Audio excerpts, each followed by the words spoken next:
Karibu. Hii ni taarifa habari kutoka JCMG Ministry TV. Msomaji wako ni Samuel. Kwanza ni muktasari wake.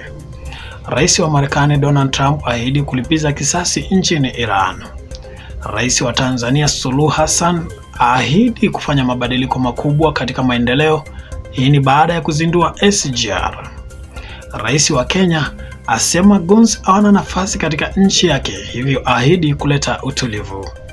Kwingineko, aliyekuwa makamu wa rais Rigathi Gachagua ahidi kumng'oa Rais Ruto katika uchaguzi mkuu ujao 2027. Habari kamili. Rais wa Marekani Donald Trump ahidi kulipiza kisasi kikubwa nchini Iran kwa kuwashambulia viongozi na kuwamaliza kabisa wapinzani ambao wameleta vita ambayo iliendelea sasa kwa muda miezi minne. Na hii ni baada ya jeshi la Iran kushambulia kambi za Marekani za kijeshi katika Afrika ya Kati na kuwaua wanajeshi 5. Hivyo Rais Trump asema ya kwamba watafanya mashambulizi makubwa sana wakisaidiana na Israeli kuhakikisha kwamba wanafuta kabisa uongozi ulioko madarakani katika nchi ya Iran. Kwingineko, Rais wa Tanzania amezindua mradi wa maendeleo wa SGR na kuahidi kwamba ataleta maendeleo makubwa sana katika nchi hiyo kwa kuhakikisha kwamba kila mwananchi anapata usafiri wa haraka na nafuu ambao utasaidia maendeleo na utalii katika nchi ya Tanzania. Rais huyo alisema hayo akiwa katika mji mkuu wa Tanzania, Dodoma, wakati akifanya uzinduzi huo wa SGR ambayo itaanza kutoka Dar es Salaam, Mbeya, Dodoma na Kigoma. Hivyo rais huyo kwa ambao sasa anapigiwa upato mkubwa sana katika maendeleo yake ambao anayafanya kwa kasi mkubwa sana, ameahidi kuhakikisha kwamba wapinzani watanyamaza kimya, kwani CCM itafanya maendeleo makubwa ambayo hata wapinzani hawataweza kufunua vinywa vyao.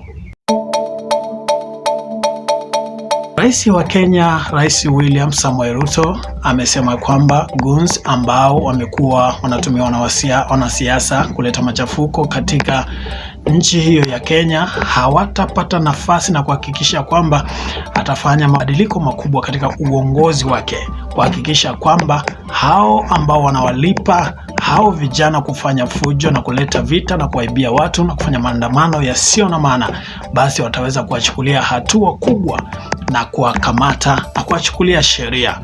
Rais Ruto amekasirishwa na kitendo hicho na kuamwagiza inspekta mkuu wa polisi kwa kumwambia kwamba achukue hatua kali kwa wale waliohusika katika machafuko ya muda mrefu ambayo yamekuwa yakiendelea katika mji wa Nairobi na miji mingine yaliyozunguka Jamhuri ya Kenya.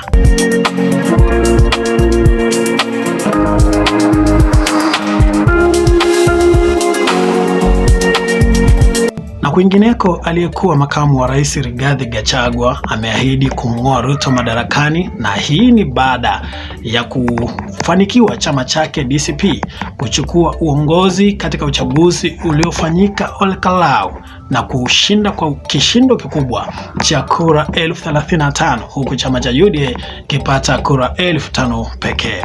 Rigathi Gachagua ambaye sasa aliweza kutemwa nje ya uongozi amesema ya kwamba yeye akona nafasi kubwa sana ya kumng'oa Rais Ruto madarakani na kuhakikisha kwamba anafungasha virago kuelekea nyumbani. Swali, je, Rigathi Gachagua ataweza kumng'oa Ruto? DCP ni chama kipya cha kisiasa cha upinzani ambacho kimeanzishwa na huyo aliyekuwa makamu wa rais nchini Kenya. Sasa anapigiwa upatu kwa kusimamisha kiongozi ambaye atapambana na Ruto, huku yeye akishindwa kulingana na kesi yake ya kubanduliwa pale madarakani. Sasa Rigathi Gachagua anasema ya kwamba ataungana na vingine vyote vya upinzani kuhakikisha kwamba wanamng'oa Rais Ruto. Rigathi Gachagua ambaye tayari amejizolea umaarufu mkubwa sana katika eneo alilozaliwa la Mlima Kenya ameweza kuwashawishi watu wa Mlima Kenya kuhakikisha kwamba wanawachagua viongozi wanaotoka Mlima Kenya pekee. Wengineko, siasa za Kenya zikielekea mwanzo kabisa wa kuanza kwa mashambulizi makubwa ya kisiasa kulingana na uchaguzi mkuu ujao wa mwaka 2027.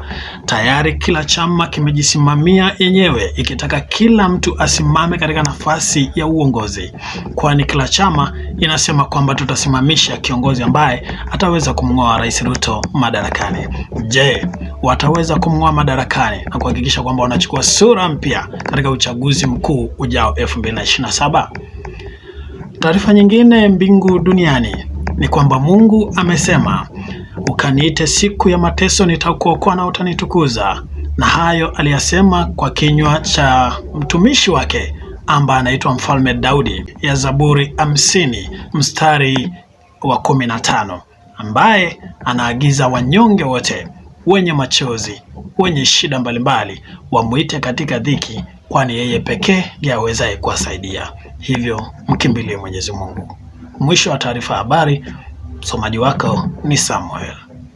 Kama hujasubscribe, hakikisha kwamba umesubscribe, umelike na kushare taarifa hizi ili mwanafamilia wa GCMG Ministry TV. Karibu.